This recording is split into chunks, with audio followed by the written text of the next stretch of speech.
So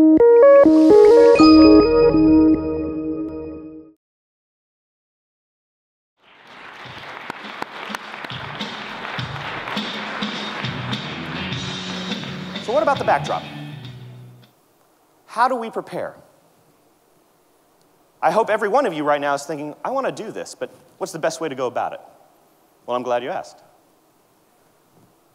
First of all, let me say that when it comes to starting with why and telling your story, the adventure is first, because explanations take such dreadful time. Now, this is a funny quote from Lewis Carroll, but it's really important that once you commit to starting with why, that you invite your team to a new setting to begin to break out of the framework of typical transactional sales and marketing. We went to a house in Nashville out in the countryside when we went to develop our why, to find our why as Worldhotels. And we were out there. I can attest to the fact that it gets dark pretty early, and there's all kinds of wildlife out there outside the house that maybe you're not used to if you're from the big city like me. So it was an experience. And we're not suggesting you do that, but maybe taking them off-site somewhere, gain a fresh perspective, or going somewhere in the hotel that you've never met before, like when we met with Dana Hotel and Spa, we met on the roof in the Vertigo Sky Lounge, the ideal place for new beginnings and finding or aligning with the why of an incredible hotel, Dana Hotel and Spa. Secondly, the more you leave out, the more you highlight what you want to leave in. And what this means is that,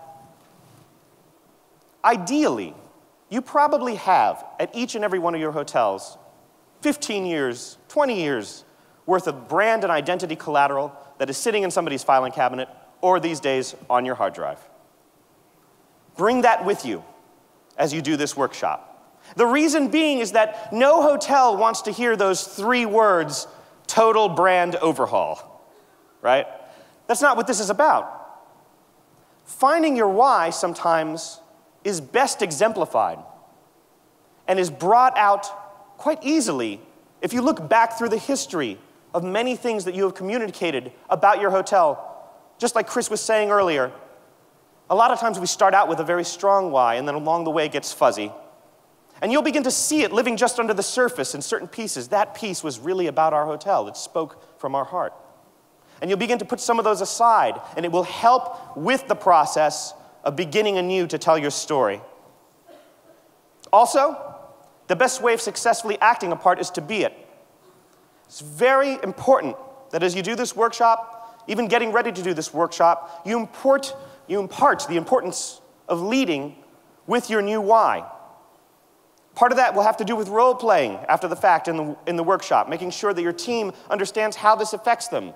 Worldhotels can also help in this regard with performance solutions and additional services. But a lot of it also has to do with thinking on a very practical level. Not an extravagant level, but on a simple level. How do you communicate what your why is in a fun and easy way? Maybe a way that allows your team or your guests to also take part in it. At Acme Hotel in Chicago, they have a why that essentially is be true to yourself. And this individualistic rock and roll spirit that this hotel takes so to heart is exemplified by the fact that they have no do not disturb hangers on the doors. They have these instead. They have chalkboards on every door so that the guests can write on them and say, well, you know, don't bother cleaning. I didn't really mess it up. Or maybe they can leave art. Or maybe they can just paint the Chicago skyline. Or maybe there's a guest that might have had a little rough time checking in, and it gives the staff an opportunity to say, hey, have a great day. Imparting the importance of why with little action beats along the way and thinking about how you can do that is very important. I have no special talent. I am only passionately curious, said arguably one of the most talented people that ever lived. Before I talk about what this means to you as you craft the backdrop of your story and get ready to do your blueprint workshop, I'd like to talk about this man. You know, I'm from the Orlando office. My wife and I live in Orlando, and we have a 7-year-old boy, and now an infant. And as such, we do what everybody does in Orlando. We go to Disney World, right?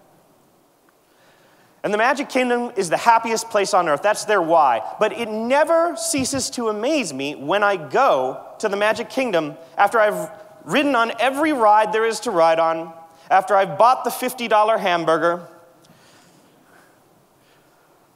that I'll be sitting somewhere in the park with my wife, probably sunburned, and I'll watch as the janitor will be sweeping up rose petals and cigarette butts and little bits of debris on the ground, and then I'll see children tugging at their father's arm and pointing over at the thing, and then they're running over and they're jumping in the garbage. They're jumping in this pile of garbage that the janitor is sweeping up, and my son is like, I want to go jump in the garbage. I'm like, don't go jump in the garbage. Because the janitor has swept all of this garbage into the shape of mouse ears on the ground. And now all the children are over there jumping in the mouse ears. At that moment, the passionately curious, the people that are living the why, are the ones that are really creating the experience. And at that moment, the CEO of Disney is not the most powerful person in Disney. It's the janitor, truly bringing the happiest place on earth to life. And so all that is to say, it's a long way of saying, you're going to want to involve rock stars on your team. Every hotel here probably has 2 or 3 people that get mentioned in their TripAdvisor review listings by name. Make sure when you build your team to do this workshop, you include these rock stars on the team because they may be subconsciously living your why already. And lastly, just a cautionary tone. Stories of imagination, they tend to upset those without one. All that is to say, you're going to want to make team contributions count when you bring this team together.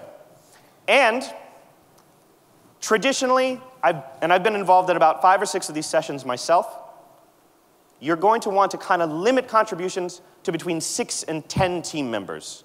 As you get farther than that, the process will just expand and expand. So it's not something that necessarily you can have 100 people on. So just be careful. Because what happens is you'll notice that your why and the contribution creep will begin to dilute the message, right? So that's about the ideal number, just a practical aspect of it.